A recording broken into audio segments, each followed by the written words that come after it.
Mendelian genetics. We are going to use Gregor Mendel's laws.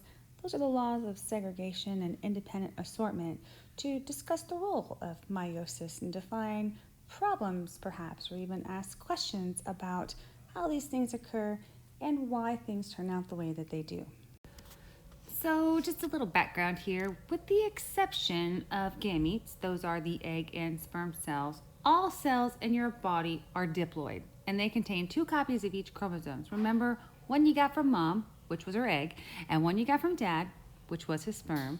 So how many total chromosomes make up who you are exactly?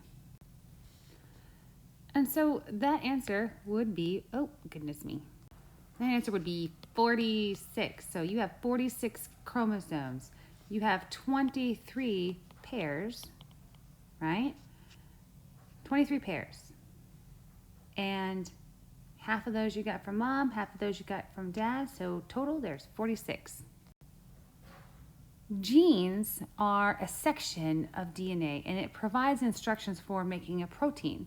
Since a gene is a piece of a chromosome and we have 2 of every type of chromosome, we have 2 copies of instructions to make every single protein in our body. So there's 2 different ways, essentially, to make every single protein.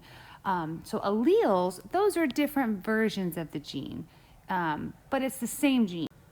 It's going to code for the same protein. You just have 2 different sets of it. We've inherited a full set of chromosomes containing genes from each of our parents. We may not have inherited the same version of those genes, though. Mom gave you a gene for blue eyes, and dad could have given you a gene for brown eyes. But the section of DNA is the same in both sets of chromosomes. You just have 2 different versions. So those are called homologous chromosomes. They are a matching set, what you got from mom and that you got from dad. They have the same, they contain the same genes in the same locations. It just may not be the same version, or may not code for the exact same version of that protein. It's actually a great story about how we learned about genetics. So Gregor Mendel, he's considered the father of genetics because he actually founded this field of science that we call genetics. And in his time, he actually came up with several rules of heredity. He saw things and how traits were passed to the next generation, and he realized that some things completely remained unchanged. We now call these some things genes. And he realized that traits could skip generations and they could seem lost and maybe reappear again. So when Gregor Mendel was a young guy, like early 20s, I think 24, he took this plant growing class, and he became really interested in how plants were bred.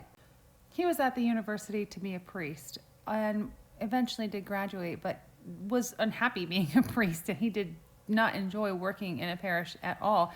In fact, he wanted to be a high school teacher.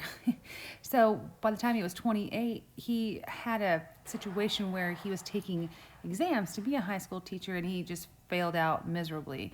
And it had a lot to do with how sick he was at the time.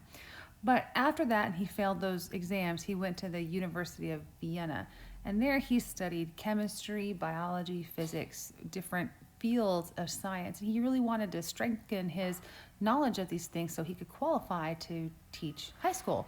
And back in those days, in the 1840s and the 1850s, it was quite common for teachers to be religious leaders, monks, priests, that whole nuns.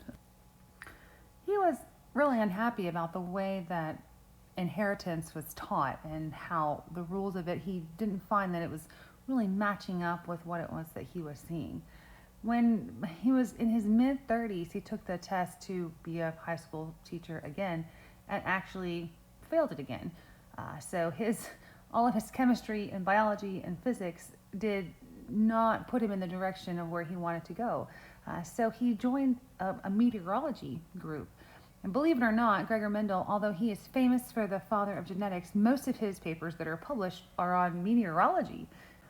So back in those days, science and the field of genetics, which we didn't know it by that then, was really taught more in terms of an agriculture situation. So, if you had two cows that were yielding more milk than all your other cows, then you would want to breed those cows. Not together, because cows are girls.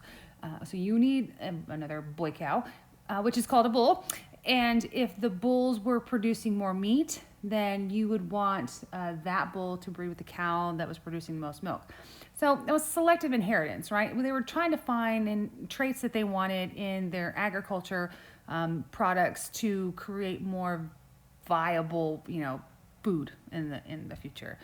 And Gregor Mendel noticed that there should be some way to explain this. And what does a scientist do when they want to investigate something? They start to collect data.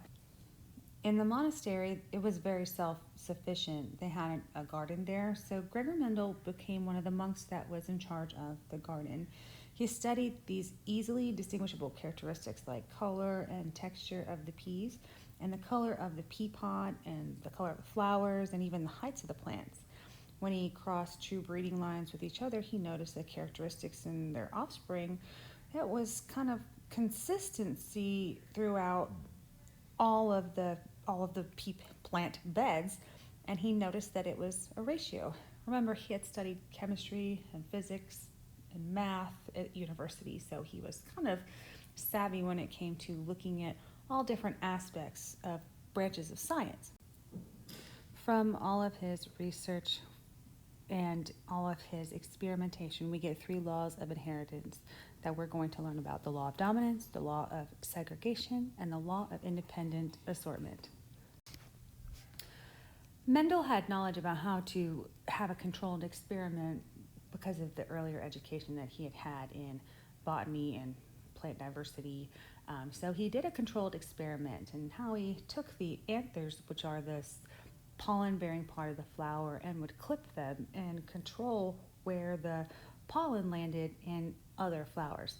So in other words, he removed the sperm from the flowering plants and mated them with what he saw fit in order to run his proportions or to see what came out of the offspring.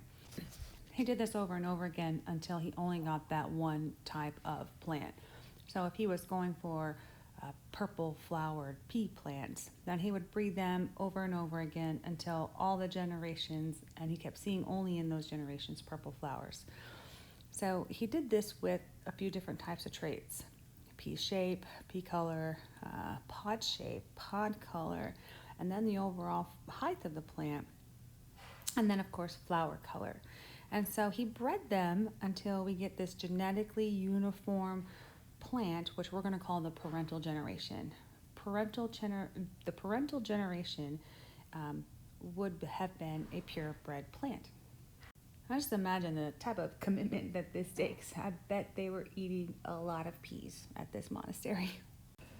Okay, so in his garden, he would crossbreed. So he would take a purple flower pea plant and a white flowered pea plant, and he noticed that all of those offspring that came out of that cross were all having purple flowers.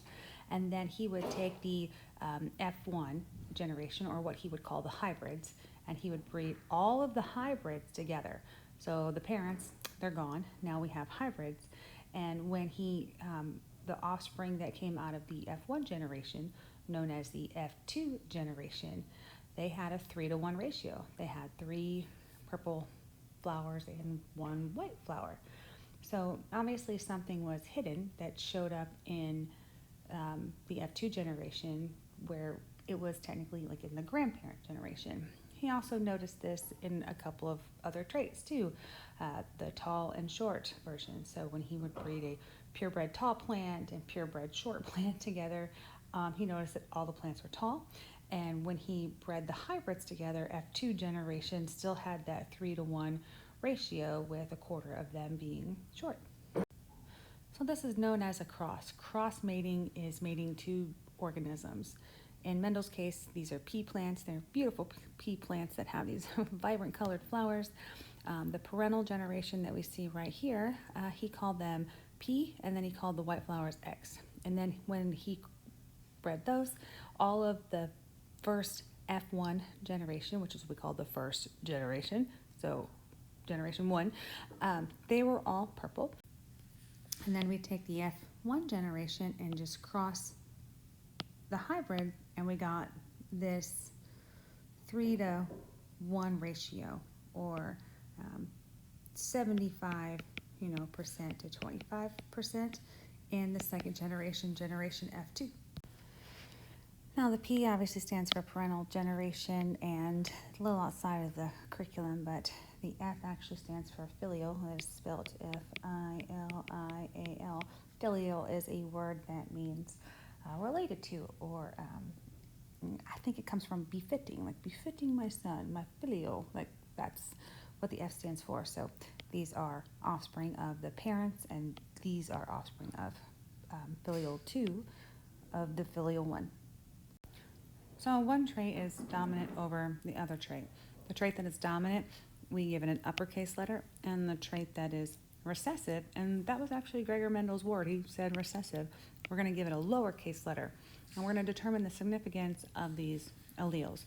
Remember that each individual has 2 alleles, so they have one from each parent for every gene.